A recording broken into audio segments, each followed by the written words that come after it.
I have no idea.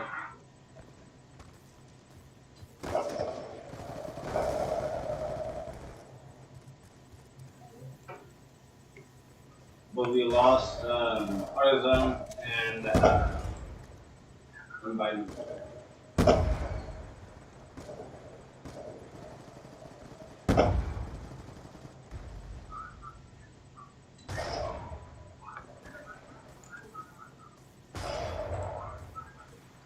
Yeah, everyone else has out.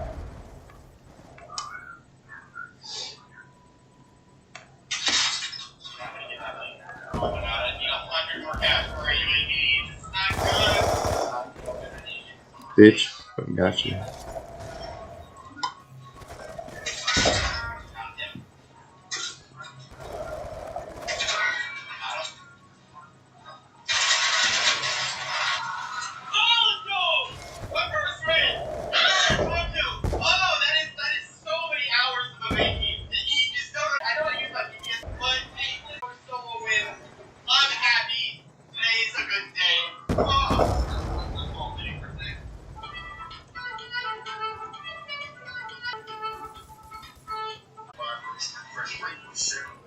Sometimes the truth is stranger than fiction.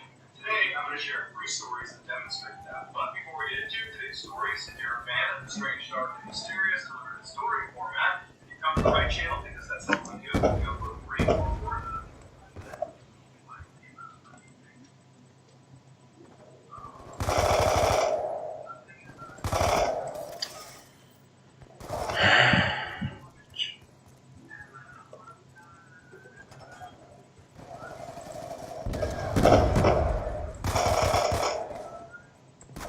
God.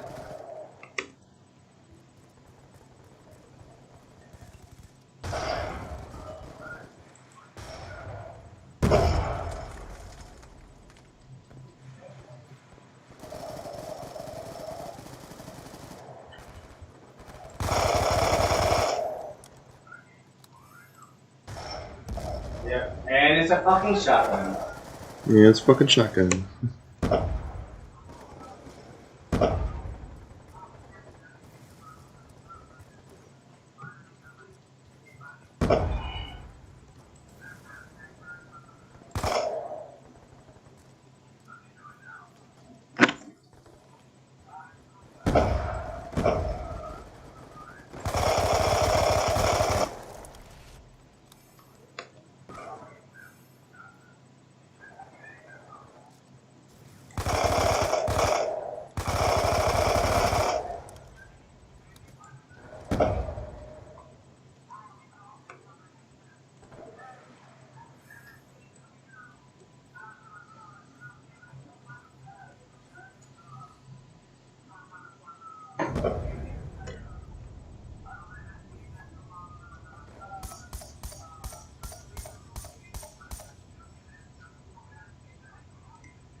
Fuck.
Dude, what?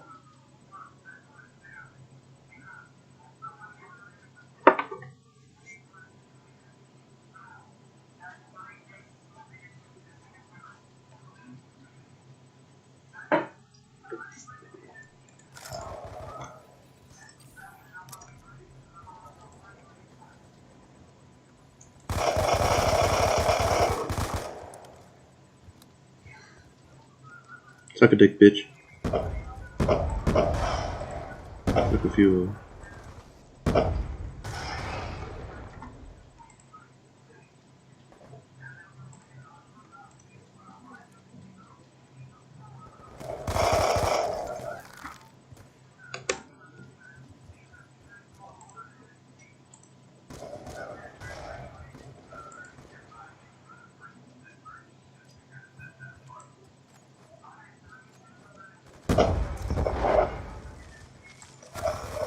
Ah, fuck.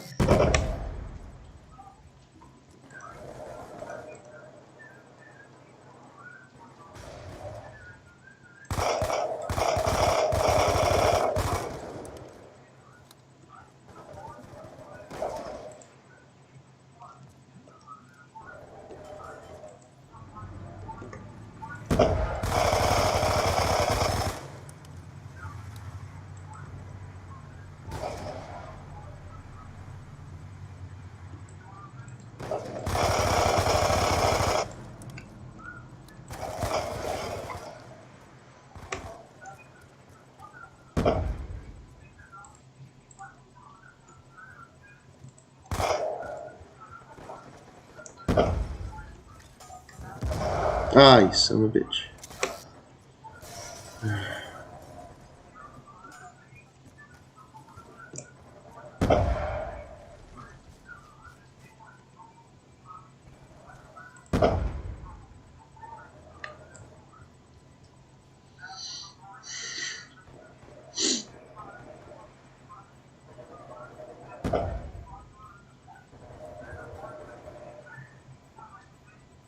What's going on, boys and girls? Girls, mostly.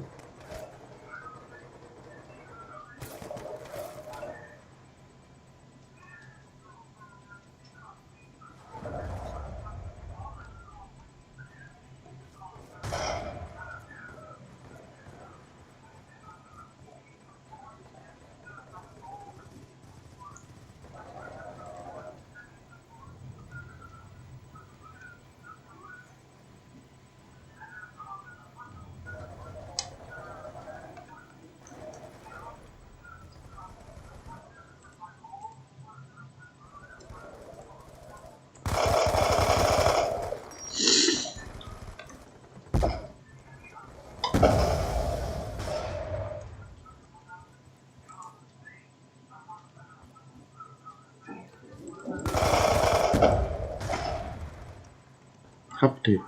Sad potato.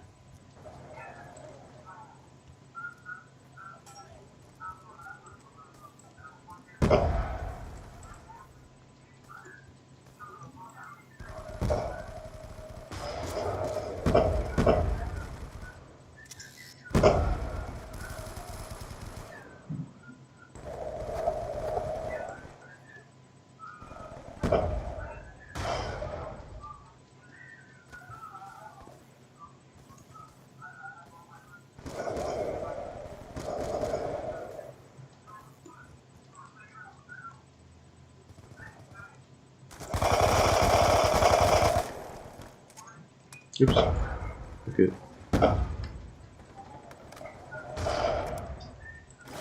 Oh, fuck.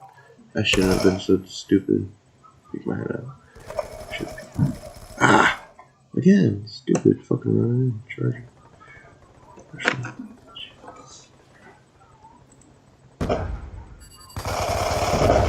Ah! Oh, I just gotta kill before that. It's good.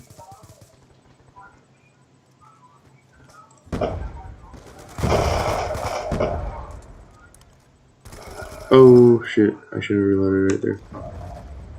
Oh, nice.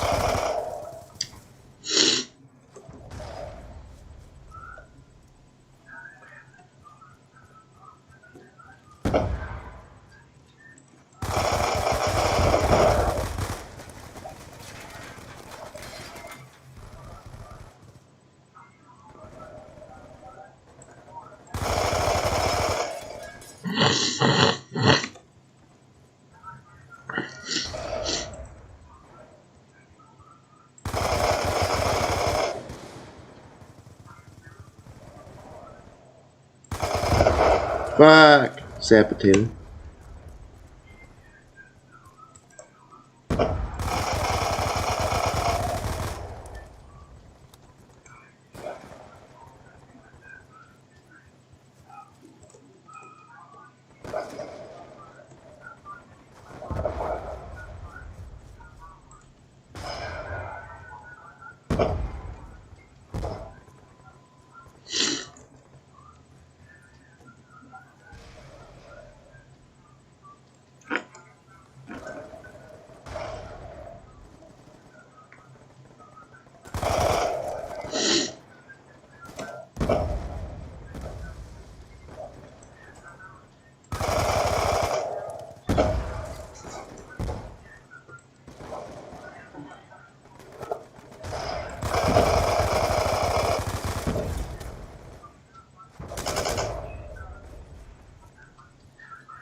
So if that's of interest to you, please honor the like button.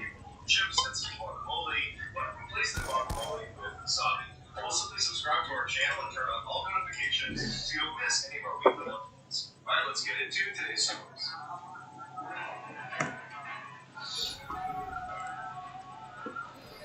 Still did better than anyone else on them. Andy left record speed. So, full disclosure, this is not my personal story, but in order to do this story justice, it has to be told in the first person. So, I am simply an actor. I was once on a U.S. military ship in the boardroom, which is the officer's lounge, when the operations officer came inside. This guy was the definition of not a morning person. He was bleary-eyed, kind of stumbled in. He was like a zombie holding a bagel. He sits down in front of me, he's barely conscious, he starts gnawing on his bagel, and I'm sitting with my back to the outboard side of the ship. So that's the outside of the ship behind me, and there's a porthole right next to my head where the sun is coming through, and it's hitting this officer directly on his face. And so the officer's looking up at the sun, kind of squinting and blocking the sun from his face, and I'm looking at him, expecting him to shift left or right to get out of the path of the sunlight. But instead, this officer slowly reaches for the phone on the wall, he brings it up to his head, and he goes, yeah, Bridge, this is Ops. I need you to adjust our path. Yeah, 156, yeah, that's about right. Okay, all right, fine. After he hangs up with the bridge, I'm watching him, and he hasn't moved. He's still just looking at the sunlight blazing in on his face, and just squinting, looking up at it. And then all of a sudden, this port of sunlight just gradually begins to shift off of him and winds up on the wall right behind him where it stops. I'm ordering the bridge to change the ship's path just slightly, about 15 degrees. It's enough of a change to reposition the sun in space. He literally redirected thousands of tons of steel and hundreds of people just because he was too lazy to move left or right. I'm in awe. I can't believe he's just done this. And for a second, I worry that he won't realize how unbelievably brilliant this was. And then as I'm looking at him, in between bites, he just looks up at me and smiles and goes back to eating his bagel. In November of 2006, Nintendo came out with a brand new gaming console called the Wii, and it was hugely popular. It sold out almost completely right away. By the following January, it was still not on shelves in most places around the world, and so people were going crazy, spending unbelievable sums of money to try to get their hands on the system. A Sacramento, California radio station called KPND got a hold of one of these coveted systems and decided they would give it away during an on-air contest. The contest was going to be called Ultra Wii for a Wii, and the premise of this contest was simple. The contestants would be given lots of water, and the person who held it the longest, i.e. they didn't urinate, would win the prize. Leading up to this contest, the radio station began promoting it really aggressively on air, and lots of people called in with concerns, saying that drinking too much water can actually be deadly. But the station brushed these concerns off and said they were aware of them, and that all contestants would be signing a waiver, and so ultimately, the station was not responsible for what happened to them. On the morning of Friday, January 12th, 18 contestants showed up at the KPND radio station, and they signed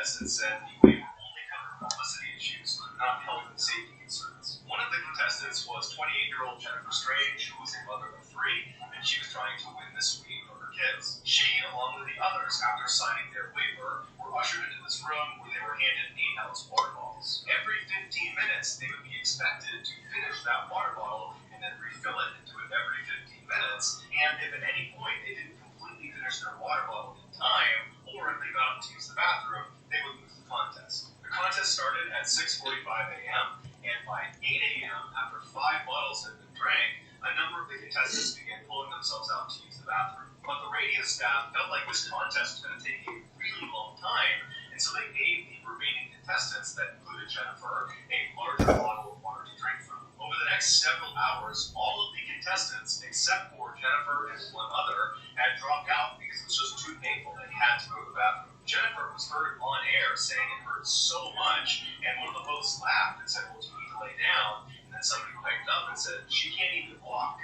And so everybody just kind of laughed and did nothing about it. Around this time, a nurse called into the radio station and very emphatically said what they were doing in this contest was a really bad idea. You're going to get someone killed from water intoxication. Water intoxication is also known as water poisoning, and in a nutshell, what happens is when you drink too much water, the water dilutes your bloodstream, it can cause swelling in your brain, and it can lead to coma and or death. The host, after hearing this concern, turned and yelled to the remaining contestants, hey, is anybody dying out there? And then the host just kind of laughed and hung up on the nurse. A little while later, you can hear one of the hosts on air comment on how Jennifer's belly looked really strange. It had become totally distended and bloated, and they said it looked like she was pregnant. At some point, Jennifer and the other remaining contestant began vomiting, but instead of dropping out, they just continued to drink more water and did not go to the bathroom. But finally, it became too much for Jennifer to bear, and she dropped out of the contest and she relieved herself. For coming in second place, she received tickets to a Justin Timberlake concert. On her drive home, Jennifer began experiencing this horrific headache to the point where she was just sobbing uncontrollably. Through tears, she called one of her coworkers and said she just was not going to be able to come into work that day. Her head hurt too much. And so after she hung up, her coworker she had spoken to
What's up, Chloe?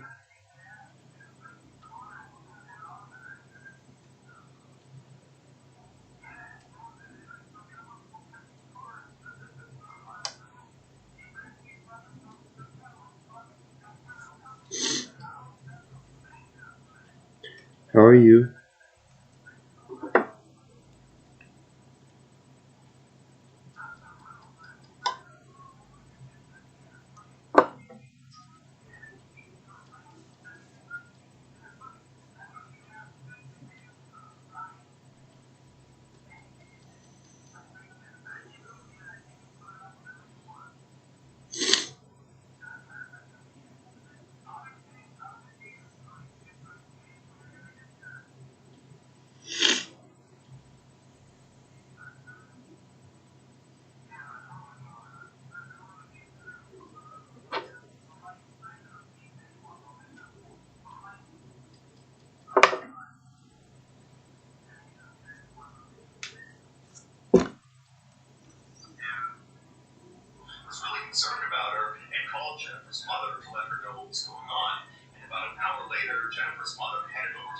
house to check on her, and she found Jennifer dead in her bathroom from water poisoning. The station was ultimately sued by Jennifer's family, and they were ordered to pay over $16 million in damages.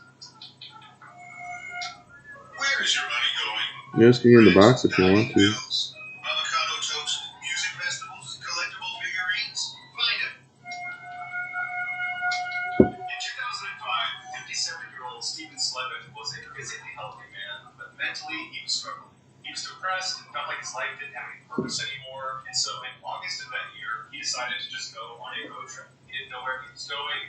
He just felt like if I get out on the road and just go driving somewhere, I will feel better. And on this road trip, he eventually began drinking alcohol, and before long, he was swerving along the New Mexico highway, and a police officer saw his erratic driving and pulled him over. Once Stephen failed his sobriety test, the police officer arrested him. Stephen was brought to a local detention center where during his booking process it was discovered that he had a history of mental illness. And so the officers, following that county's policy, segregated him from the rest of the general population in an effort to protect Stephen from himself. They moved him into a padded cell on the first floor, they removed all his clothing, and they put him in what's called a suicide smock, which looks like a big blanket wrapped around your upper body. And what it does is it keeps inmates warm and modest, but it also prevents them from falling off their clothes and creating a noose they would hurt themselves with. After a few days in this padded cell, Stephen was moved to another, better cell that had a window, it had a shower, it had a toilet, and he was there for 2 weeks under strict medical observation.